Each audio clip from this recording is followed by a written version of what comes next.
여러분, 오늘도 이렇게 함께 만나 뵙게 되어 참 반갑습니다. 혹시 여러분 평생을 일구어온 것이 한순간에 빼앗길 수도 있다면 어떤 마음이 드실까요?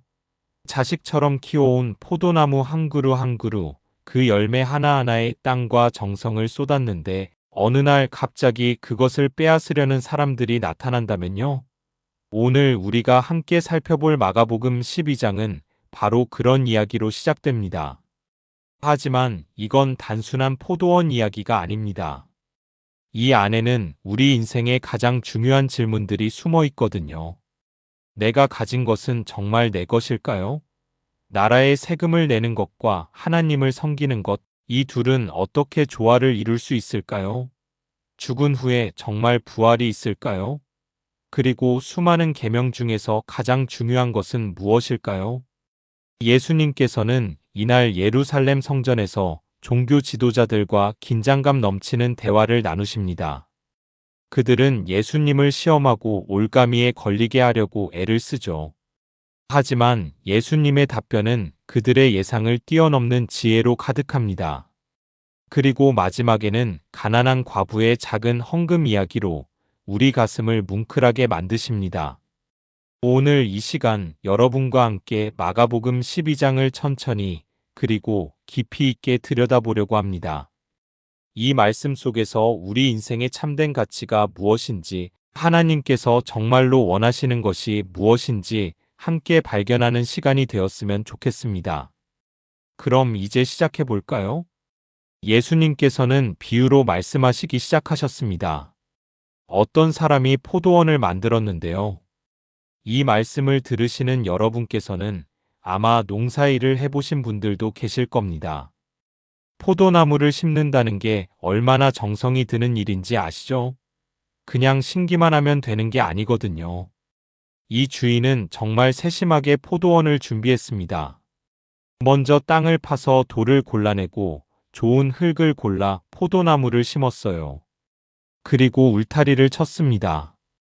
돌로 쌓은 튼튼한 울타리였죠. 왜 그랬을까요? 들짐승이 들어와서 귀한 포도를 먹어치우면 안 되니까요. 또 포도즙을 짜는 틀도 만들었습니다. 큰 돌을 파서 홈을 내고 익은 포도를 넣으면 즙이 흘러나오도록 말이에요. 게다가 망대까지 세웠습니다. 높은 곳에 올라가서 포도원 전체를 지키고 도둑이 오는지 살피기 위한 거였습니다. 여러분, 이 모든 과정을 상상해 보세요. 얼마나 많은 시간과 노력이 들어갔겠습니까? 아마 몇 달, 아니 몇 년이 걸렸을지도 모릅니다. 주인의 손에는 물집이 잡히고 땀이 등을 타고 흘러내렸을 겁니다. 그렇게 완성된 포도원은 주인의 정성과 사랑이 가득한 곳이었죠. 그런데 이 주인이 포도원을 농부들에게 세를 주고 먼 곳으로 떠났습니다. 당시에는 이런 일이 흔했거든요. 땅 주인은 도시에 살고 실제로 농사일은 소작농들이 하는 거죠. 그리고 추수 때가 되면 주인은 자기 몫을 받기로 약속되어 있었습니다. 이제 포도가 주렁주렁 열리는 계절이 왔습니다. 햇살에 반짝이는 보랏빛 포도송이들, 그 달콤한 향기가 포도원 가득 퍼졌을 겁니다. 주인은 기쁜 마음으로 종을 보냈어요. 가서 내 몫의 소출을 받아오너라. 얼마나 설레는 마음이었겠습니까? 자기가 심고 가꾼 포도원에서 나온 첫 수확물이니까요. 그런데 믿을 수 없는 일이 벌어졌습니다. 농부들이 그 종을 붙잡아서 때리고는 빈손으로 돌려보낸 거예요. 여러분, 이게 말이 됩니까? 자기들이 일한 땅도 아니고 주인이 만들어 놓은 포도원인데 말이에요. 그들은 주인의 호의를 배신한 겁니다. 주인의 마음이 어땠을까요? 아마 믿기지 않았을 겁니다. 설마 착각이겠지. 그 종이 뭔가 잘못했을 거야. 그래서 다른 종을 보냈습니다. 하지만 이번에는 더 심했어요. 농부들이 그 종의 머리를 때려 상처를 입히고 모욕을 주었습니다. 세 번째 종은 아예 죽여버렸죠. 그 후로도 많은 종들을 보냈지만 결과는 마찬가지였습니다. 어떤 이는 맞고 어떤 이는 죽임을 당했습니다. 여러분, 이 주인의 심정을 헤아려 보세요. 한 번도 아니고 계속해서 자기 종들이 당하는 모습을 지켜봐야 했던 거예요. 보통 사람 같으면 진작에 병사들을 보내서 그 악한 농부들을 처벌했을 겁니다. 그런데 이 주인은 끝까지 참았어요. 왜 그랬을까요? 혹시 그들이 마음을 돌이킬까 하는 희망 때문이었을 겁니다. 마침내 주인은 마지막 결단을 내립니다. 내게는 아직 한 사람이 있다. 내 사랑하는 아들이다. 그들이 내 아들은 존중하겠지. 여러분, 이 대목에서 주인의 마음이 느껴지시나요? 사랑하는 아들을 보낸다는 건 얼마나 큰 결심이었겠습니까? 아들은 주인의 분신이나 다름없습니다. 주인의 권위와 사랑을 모두 대표하는 존재죠. 그 아들이 포도원으로 갔습니다. 아마 그는 희망에 차 있었을 겁니다.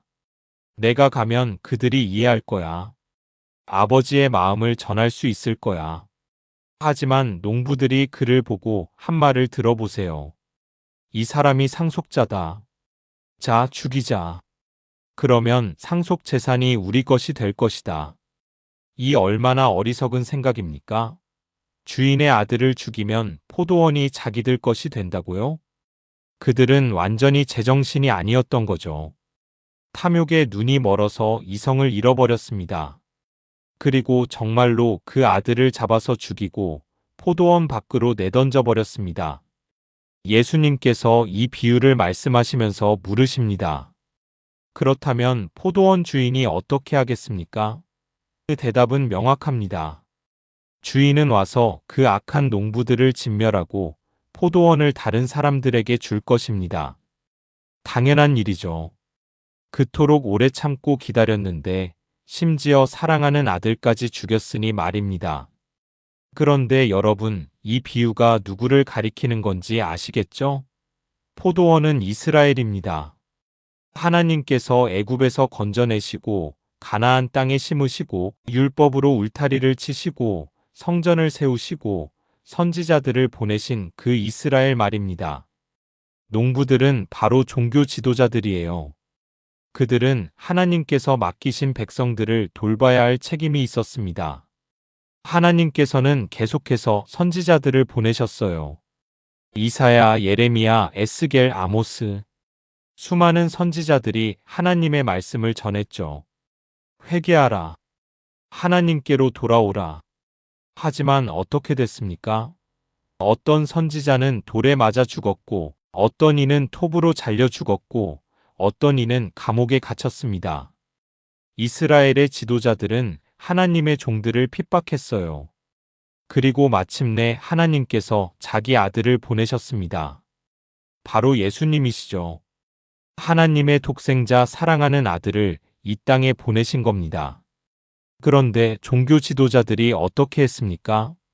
예수님을 죽이려고 계획하고 있었죠. 이 비유를 들으면서 그들은 자기들 이야기인 줄 알아차렸을 겁니다. 예수님께서는 성경 말씀을 인용하십니다. 건축자들이 버린 돌이 모퉁이의 머릿돌이 되었나니 이것은 주께서 하신 일이요 우리 눈에 놀라운 것이로다. 이게 무슨 뜻일까요? 집을 지을 때 가장 중요한 돌이 모퉁이 돌입니다. 건물 전체를 지탱하는 기초가 되는 돌이죠. 그런데 건축자들이 이 돌을 보고 쓸모없다고 버렸어요. 너무 이상하게 생겼거나 제대로 안 맞아 보인다고 생각한 거죠. 하지만 나중에 보니까 그 돌이 정확히 모퉁이에 꼭 맞는 돌이었습니다. 하나님께서 예비하신 완벽한 돌이었던 거예요. 예수님이 바로 그 돌입니다. 종교 지도자들은 예수님을 거부하고 버렸지만 하나님께서는 예수님을 모퉁이 돌로 삼으셨어요. 교회의 기초, 구원의 유일한 길로 세우신 겁니다. 종교 지도자들은 화가 났습니다. 예수님을 잡으려고 했죠. 하지만 백성들이 무서워서 그럴 수가 없었어요. 사람들이 예수님을 선지자로 여기고 있었거든요. 그래서 일단은 물러났습니다. 하지만 그들은 포기하지 않았어요. 이번에는 바리새인들과 헤롯 당원들을 보냈습니다. 이 두 그룹은 평소에 원수처럼 지내던 사이였거든요. 바리새인들은 로마 통치를 싫어하고 유대 전통을 지키려는 사람들이었고, 헤롯 당원들은 로마와 협력하며 정치적 이익을 추구하는 사람들이었습니다. 그런데 예수님을 제거하려는 목적 앞에서는 하나가 된 거예요. 그들은 아주 교묘하게 접근했습니다. 선생님, 우리는 선생님께서 진실하신 분이시고 아무도 두려워하지 않으시며 사람을 외모로 보지 않으시고 하나님의 길을 참되게 가르치시는 줄 압니다. 여러분, 이 말 듣기 참 좋죠? 하지만 이건 순수한 칭찬이 아니었어요.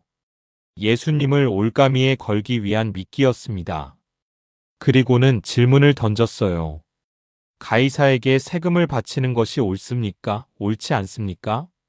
바치어야 합니까? 말아야 합니까? 이 질문은 정말 교묘했습니다.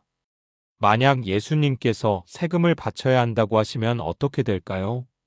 유대 백성들이 실망할 겁니다. 아, 예수님도 결국 로마 편이구나. 우리를 해방시켜줄 메시아가 아니구나. 하지만 세금을 바치지 말라고 하시면 로마 정부에 반역하는 죄가 됩니다. 로마 병사들이 당장 체포할 수 있는 거죠. 정말 진퇴양난의 질문이었습니다. 어떻게 대답해도 문제가 생기는 상황이었어요. 하지만 예수님께서는 그들의 외식을 꿰뚫어 보셨습니다. 왜 나를 시험하느냐? 데나리온 한 잎을 가져와서 내게 보이라. 그들이 동전을 가져왔습니다. 데나리온은 로마의 은화였어요. 당시 노동자의 하루 품삯이 한 데나리온이었으니까 꽤 가치 있는 돈이었죠. 예수님께서 물으셨습니다. 이 형상과 이 글이 누구의 것이냐? 그들이 대답했습니다. 가이사의 것입니다. 동전에는 황제의 얼굴이 새겨져 있었고 신성한 아우구스투스의 아들 티베리우스 가이사라는 글자가 있었습니다. 예수님의 다음 말씀이 정말 놀랍습니다. 가이사의 것은 가이사에게, 하나님의 것은 하나님께 바치라. 여러분, 이 얼마나 지혜로운 대답입니까? 예수님께서는 두 영역을 구분하셨어요. 세상의 정부에도 권위가 있고 하나님께도 권위가 있다는 겁니다. 우리는 이 땅에 사는 시민으로서 세금을 내고 법을 지켜야 합니다. 그건 당연한 의무죠. 하지만 동시에 우리는 하나님의 자녀로서 하나님께 드려야 할 것을 드려야 해요. 그런데 더 깊이 생각해 보면 이런 의미도 있습니다. 동전에 황제의 형상이 새겨진 것처럼 우리 인간에게는 누구의 형상이 새겨져 있을까요? 바로 하나님의 형상입니다. 창세기에서 하나님께서 우리를 당신의 형상대로 만드셨다고 하셨죠. 그렇다면 우리 자신을 누구에게 드려야 할까요? 당연히 하나님께 드려야 합니다. 우리의 전 생애를, 우리의 마음을, 우리의 사랑을 하나님께 바쳐야 하는 거예요. 사람들은 예수님의 대답을 듣고 놀랐습니다. 정말 기가 막힌 지혜였거든요. 그들은 더 이상 아무 말도 할 수 없었어요. 이번에는 사두개인들이 찾아왔습니다. 사두개인들은 부활을 믿지 않는 사람들이었어요. 그들은 모세의 율법 중 5경만 인정했고 천사나 영혼이나 부활 같은 건 다 미신이라고 생각했죠. 그들이 예수님께 아주 복잡한 질문을 던졌습니다. 선생님, 모세가 우리에게 기록하기를 어떤 사람의 형이 죽어서 아내는 남기고 자식은 없으면 그 동생이 형수를 취하여 형을 위하여 후사를 세울지니라 하였습니다. 이건 레위라테 혼인이라고 하는 율법이었어요. 대를 잇지 못하고 죽은 형제를 위해 동생이 그 아내와 결혼해서 아이를 낳아주는 제도였죠. 그들은 이어서 말했습니다. 7형제가 있었는데 마지가 아내를 취하고 후사가 없이 죽고 둘째도 그 여자를 취하고 후사가 없이 죽고 셋째도 그러하고 7이 다 후사가 없었고 맨 나중에 그 여자도 죽었습니다. 부활 때에 그들이 살아날 때 그 여자가 누구의 아내가 되겠습니까? 7이 다 그를 아내로 취했었습니다. 여러분, 이 얼마나 교묘한 질문입니까? 그들은 이 질문으로 부활 교리가 얼마나 말도 안 되는지 보여주려고 했어요. 봐라, 부활이 있다면 이런 황당한 상황이 벌어진다. 한 여자가 7남편을 가지게 되는 거 아닌가? 그러니까 부활 같은 건 없는 거다. 이런 논리였죠. 하지만 예수님의 대답은 그들의 예상을 완전히 뛰어넘었습니다. 너희가 성경도 하나님의 능력도 알지 못함으로 오해함이 아니냐? 이 얼마나 강력한 지적입니까? 그들은 자기들이 성경 전문가라고 생각했는데 예수님께서는 그들이 성경을 제대로 이해하지 못한다고 말씀하신 거예요. 예수님께서 설명하셨습니다. 사람들이 죽은 자 가운데서 살아날 때에는 장가도 아니 가고 시집도 아니 가고 하늘에 있는 천사들과 같으니라. 여러분, 이 말씀이 무엇을 의미할까요? 부활 후의 세계는 지금 우리가 사는 세상과 완전히 다르다는 겁니다. 지금 이 세상에서는 결혼이 필요합니다. 생육하고 번성하고 가정을 이루고 대를 잇는 것이 중요하죠. 하지만 부활의 세계에서는 그런 필요가 없어요. 더 이상 죽음이 없으니까 자손을 통해 대를 잇을 필요가 없습니다. 모두가 하나님의 자녀로서 영원히 살게 되는 거죠. 천사들처럼 된다는 말씀이 우리가 천사가 된다는 뜻은 아닙니다. 다만 천사들처럼 순수하게 하나님을 섬기고 예배하는 존재가 된다는 의미예요. 더 이상 육신의 욕망이나 제한에 얽매이지 않고 영적인 몸으로 완전한 기쁨을 누리게 되는 겁니다. 그리고 예수님께서는 부활 자체에 대한 증거를 제시하셨습니다. 죽은 자의 살아남에 대하여는 너희가 모세의 책 중 가시나무 떨기에 관한 글에 하나님께서 모세에게 이르시되 나는 아브라함의 하나님이요 이삭의 하나님이요 야곱의 하나님이로라 하신 말씀을 읽어보지 못하였느냐? 여기서 중요한 건 시제입니다. 하나님께서 나는 아브라함의 하나님이었다고 과거형으로 말씀하지 않으셨어요. 나는 아브라함의 하나님이다라고 현재형으로 말씀하셨습니다. 이 말씀을 하실 때 아브라함은 이미 수백 년 전에 죽었어요. 이삭도 야곱도 마찬가지였죠. 그런데 하나님께서 여전히 그들의 하나님이라고 말씀하신 거예요. 이게 무슨 뜻일까요? 그들이 하나님 안에서 여전히 살아있다는 뜻입니다. 죽음이 끝이 아니라는 거죠. 하나님께서는 죽은 자의 하나님이 아니라 살아있는 자의 하나님이십니다. 예수님께서 마지막으로 말씀하셨습니다. 너희가 크게 오해하였도다. 사두개인들은 할 말을 잃었습니다. 그들의 교묘한 질문이 오히려 자기들의 무지를 드러낸 꼴이 되었죠. 이 대화를 듣고 있던 한 서기관이 다가왔습니다. 그는 예수님께서 훌륭하게 대답하시는 것을 보고 감동을 받았어요. 그래서 진지하게 질문했습니다. 모든 계명 중에 첫째가 무엇입니까? 여러분, 당시의 율법은 613개나 됐습니다. 해야 할 것이 248개, 하지 말아야 할 것이 365개였죠. 유대인들은 이 모든 것을 지키려고 애썼어요. 하지만 솔직히 말하면 사람이 어떻게 그걸 다 기억하고 지킬 수 있겠습니까? 그래서 그들은 종종 이런 질문을 했습니다. 가장 중요한 계명이 뭐죠? 핵심이 뭐죠? 예수님의 대답은 명확했습니다. 첫째는 이것이니 이스라엘아 들으라. 주 곧 우리 하나님은 유일한 주시라. 내 마음을 다하고 목숨을 다하고 뜻을 다하고 힘을 다하여 주 너의 하나님을 사랑하라 하신 것이요. 이건 쇠마라고 불리는 유대인의 가장 중요한 기도문이었습니다. 경건한 유대인은 하루에 2번, 아침과 저녁으로 이 기도를 외웠어요. 어린아이들이 처음 배우는 성경 구절도 바로 이것이었죠. 주님은 하나이시다. 그 하나이신 주님을 온전히 사랑하라. 마음을 다하고 목숨을 다하고 뜻을 다하고 힘을 다하여. 여러분, 이 표현들을 곱씹어 보세요. 마음을 다한다는 건 우리의 감정과 애정을 온전히 드린다는 뜻입니다. 목숨을 다한다는 건 우리의 생명까지도 주님을 위해 드릴 각오가 되어 있다는 거예요.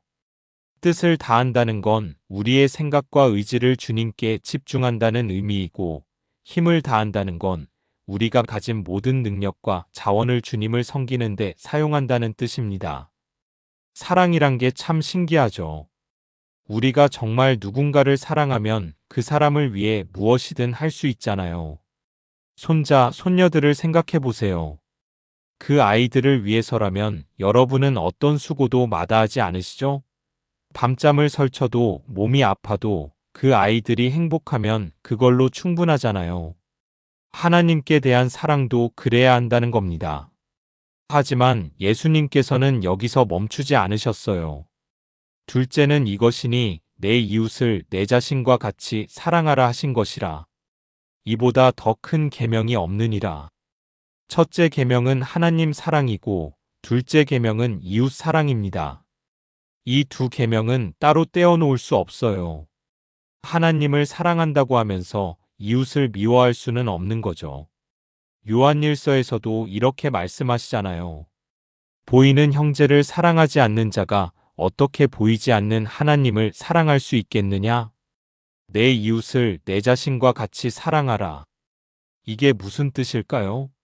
우리는 자기 자신을 어떻게 대합니까?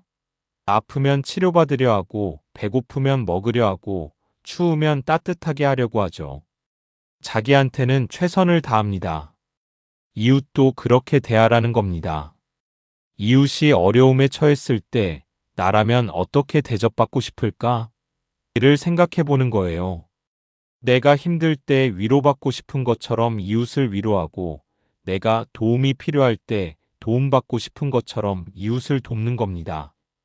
서기관이 대답했습니다. 선생님이여 올소이다. 하나님은 한 분이시요 그 외에 다른 이가 없다 하신 말씀이 참이니이다. 또 마음을 다하고 지혜를 다하고 힘을 다하여 하나님을 사랑하는 것과 또 이웃을 자기 자신과 같이 사랑하는 것이 전체로 드리는 모든 번제물과 기타 제물보다 나으니이다. 여러분, 이 서기관 참 훌륭하죠? 그는 제사보다 사랑이 더 중요하다는 걸 이해했어요. 당시에는 성전에서 매일 동물을 잡아 제사를 드렸습니다. 양을 잡고 소를 잡고 염소를 잡았죠. 피가 흐르고 연기가 피어올랐어요. 사람들은 그게 하나님을 섬기는 가장 중요한 방법이라고 생각했습니다. 하지만 이 서기관은 깨달았어요. 하나님께서 정말 원하시는 건 재물이 아니라 우리의 마음이라는 걸요. 형식적인 종교 의식보다 진실한 사랑이 훨씬 더 중요하다는 걸 알아챈 겁니다. 예수님께서 그를 보시고 말씀하셨습니다. 내가 하나님의 나라에서 멀지 않도다.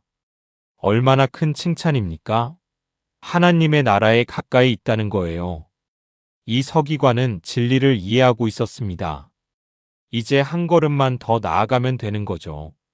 그 한 걸음이 뭘까요? 바로 예수님을 믿는 것입니다. 그 후로는 아무도 감히 예수님께 질문하지 못했습니다. 예수님의 지혜가 너무나 뛰어났기 때문이죠. 이번에는 예수님께서 질문을 하셨습니다. 성전에서 가르치시면서 말씀하셨죠. 어찌하여 서기관들이 그리스도를 다윗의 자손이라 하느냐?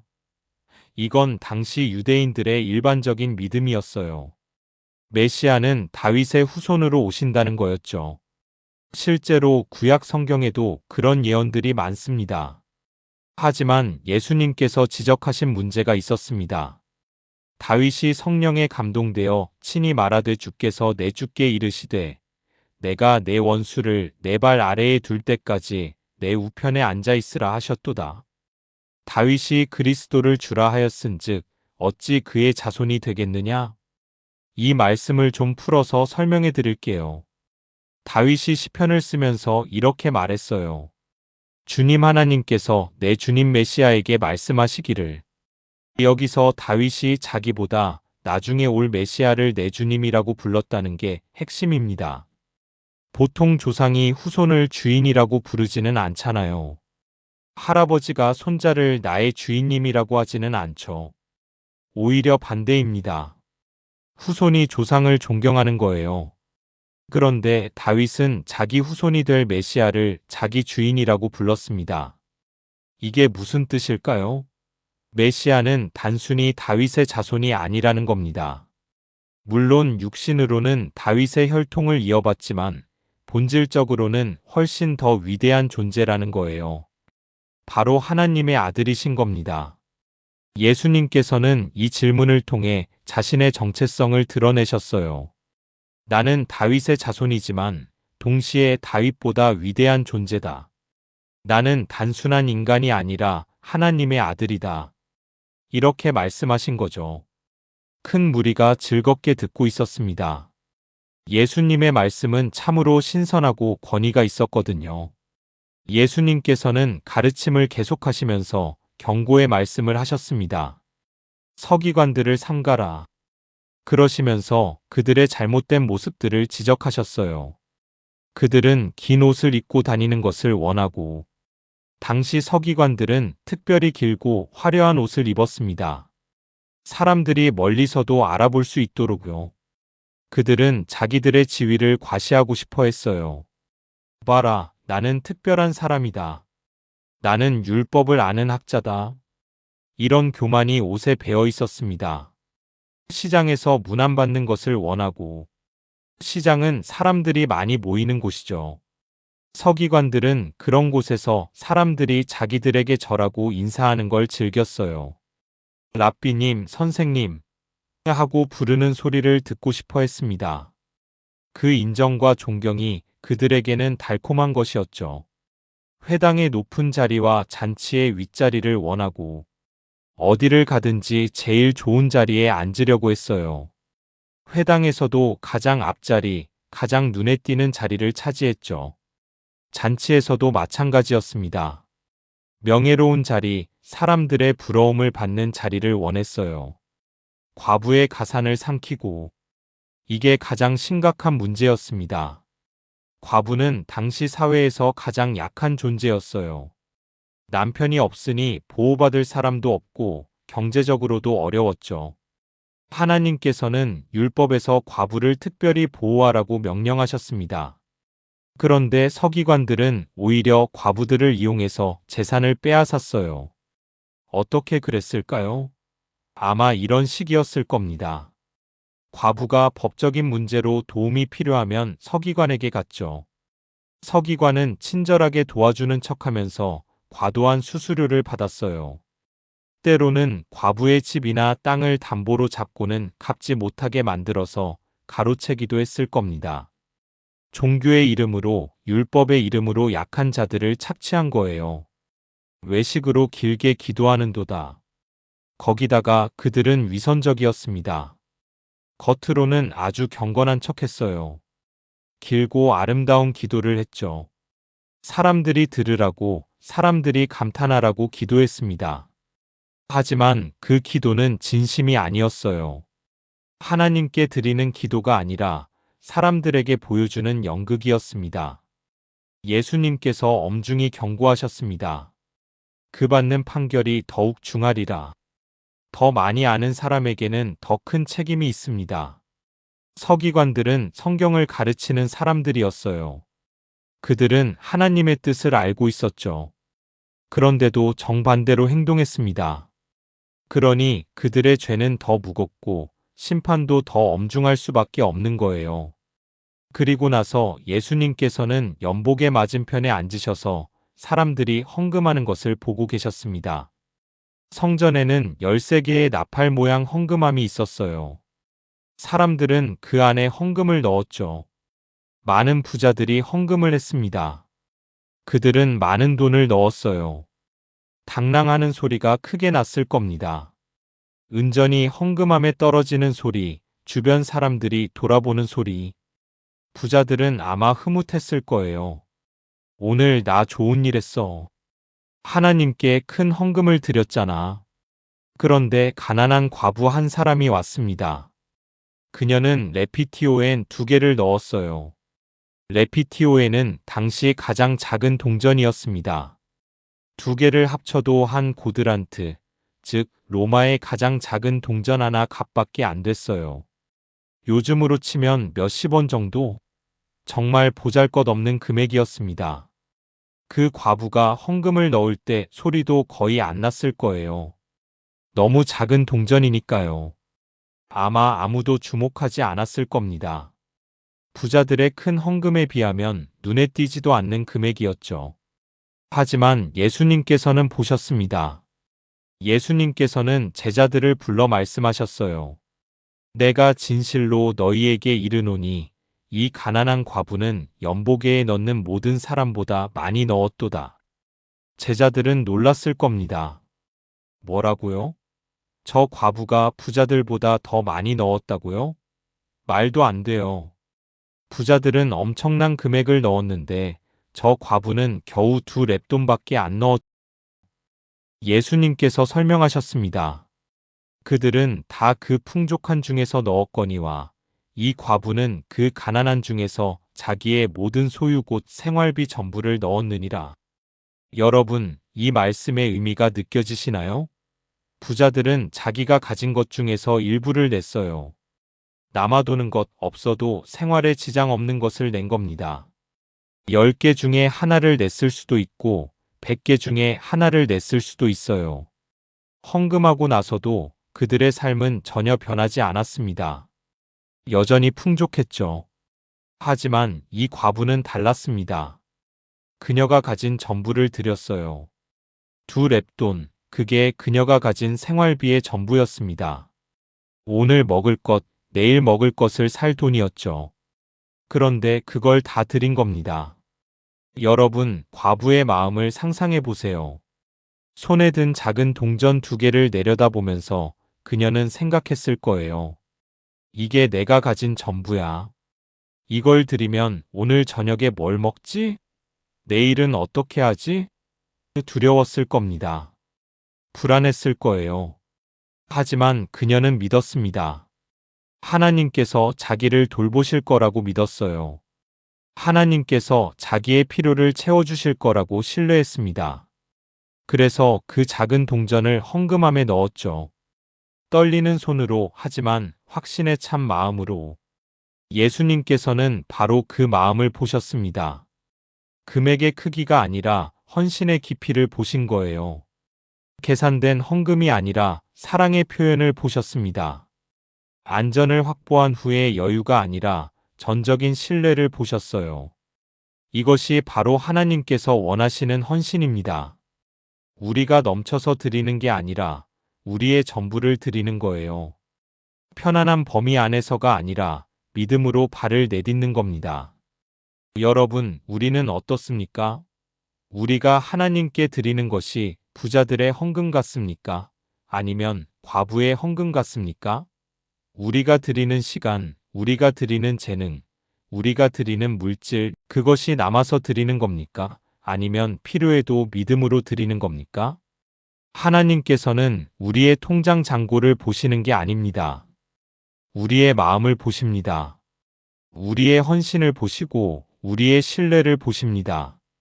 때로는 작은 것이 큰 것보다 더 귀할 수 있어요. 적은 것이 많은 것보다 더 가치 있을 수 있습니다. 중요한 건 얼마나 드리느냐가 아니라 어떤 마음으로 드리느냐는 거죠. 이 과부는 아무도 알아주지 않았습니다. 제사장도 서기관도 주변 사람들도 그녀의 헌금을 주목하지 않았어요. 하지만 예수님께서는 보셨습니다. 그리고 2000년이 지난 지금까지 우리가 그녀의 이야기를 하고 있습니다. 그녀의 믿음이 역사의 길이 남게 된 거예요. 여러분, 마가복음 12장을 통해서 예수님께서 우리에게 주시는 메시지가 무엇일까요? 첫째는 겸손입니다. 포도원의 악한 농부들처럼 교만하게 굴면 안 됩니다. 우리가 가진 모든 것은 하나님께로부터 온 거예요. 우리의 재능도, 우리의 건강도, 우리의 가족도, 우리의 재산도 다 하나님께서 맡기신 겁니다. 그러니 주인의식을 잘못 가지면 안 돼요. 우리는 관리자일 뿐이지 주인이 아닙니다. 둘째는 균형입니다. 세상의 의무와 하나님께 대한 의무, 이 둘 사이의 균형을 잡아야 해요. 우리는 이 땅에서 시민으로 살아가지만 동시에 하늘나라의 백성입니다. 세금도 내고 법도 지키지만 더 중요한 건 하나님의 뜻을 따르는 겁니다. 셋째는 소망입니다. 부활에 대한 믿음을 가져야 해요. 죽음이 끝이 아닙니다. 이 세상에서의 삶이 전부가 아니에요. 더 좋은 세계가, 더 완전한 삶이 우리를 기다리고 있습니다. 그 소망이 있기에 우리는 현재의 어려움을 견딜 수 있는 거죠. 넷째는 사랑입니다. 모든 계명의 핵심은 사랑이에요. 하나님을 온 마음 다해 사랑하고 이웃을 내 몸같이 사랑하는 것. 이것보다 더 중요한 건 없습니다. 아무리 많은 헌금을 드리고 아무리 열심히 교회를 다녀도 사랑이 없으면 아무 의미가 없어요. 다섯째는 진정성입니다. 서기관들처럼 겉만 번지르르하게 꾸미면 안 됩니다. 하나님께서는 우리의 속마음을 보십니다. 사람들 앞에서 잘 보이려고 애쓰는 게 아니라 하나님 앞에서 정직하게 사는 게 중요해요. 마지막으로 여섯째는 헌신입니다. 과부의 두 렙돈처럼 우리가 가진 전부를 드릴 수 있는 믿음을 가져야 해요. 계산하지 말고 두려워하지 말고 하나님께 온전히 맡기는 겁니다. 사랑하는 여러분, 오늘 이 말씀을 들으시면서 무엇이 가슴에 와닿으셨나요? 혹시 포도원의 농부들처럼 하나님께서 주신 것을 당연하게 여기고 계시지는 않았나요? 세상 것과 하나님의 것 사이에서 균형을 잃고 계시지는 않으셨나요? 부활의 소망을 잊고 현실에만 매여 살고 계시지는 않으셨나요? 아니면 율법과 형식에는 익숙하지만 진정한 사랑을 놓치고 계시지는 않으셨나요? 사람들 앞에서는 좋은 모습을 보이려 하지만 하나님 앞에서는 정직하지 못하셨나요? 가진 것 중에서 여유 있을 때만 드리고 정작 필요한 건 놓고 있지는 않으셨나요? 예수님께서 오늘도 우리를 보고 계십니다. 연복의 맞은편에 앉으신 예수님처럼 우리의 삶을 지켜보고 계세요. 우리의 겉모습이 아니라 우리의 마음을, 우리의 행동 하나하나를 보고 계십니다. 그분께서 우리에게 원하시는 건 거창한 것이 아닙니다. 큰 헌금도 아니고 대단한 봉사도 아니에요. 그저 진심을 원하십니다. 온전한 사랑을 원하시고 전적인 신뢰를 원하십니다. 가난한 과부가 두 렙돈을 드리듯이 우리가 가진 것을 믿음으로 드리는 것, 그게 전부입니다. 여러분의 두 렙돈은 무엇입니까? 여러분이 하나님께 드릴 수 있는 가장 소중한 것은 무엇입니까? 그것을 오늘 드려보시지 않겠습니까? 두렵더라도 불안하더라도 믿음으로 한 걸음 내딛어 보시는 겁니다. 그러면 예수님께서 제자들에게 말씀하셨던 것처럼 우리에게도 말씀하실 거예요. 이 사람은 많이 드렸느니라. 자기의 생활비 전부를 드렸느니라. 오늘 이 귀한 시간을 함께 해주셔서 정말 감사드립니다. 마가복음 12장을 통해서 우리는 참으로 소중한 교훈을 배웠습니다. 하나님께서는 우리의 겉모습이 아니라 마음을 보신다는 것, 작은 것이라도 진심으로 드리면 그것이 가장 큰 헌신이 될 수 있다는 것을 깨달았죠. 혹시 오늘 이 영상이 여러분의 마음에 위로가 되었다면, 또 도움이 되었다면 구독 버튼을 눌러주시면 감사하겠습니다. 그리고 좋아요도 꾹 눌러주시고요. 알림 설정까지 해두시면 새로운 영상이 올라올 때마다 함께 하실 수 있습니다. 여러분의 생각이나 은혜 받은 점을 댓글로 나눠주시면 정말 큰 힘이 됩니다. 다른 분들께도 큰 격려가 되고요. 함께 나누고 함께 성장하는 것, 그것이 바로 신앙 공동체의 아름다움 아니겠습니까? 다음 시간에도 더 좋은 내용으로 찾아뵙겠습니다.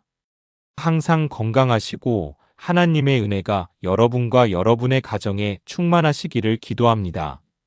안녕히 계세요.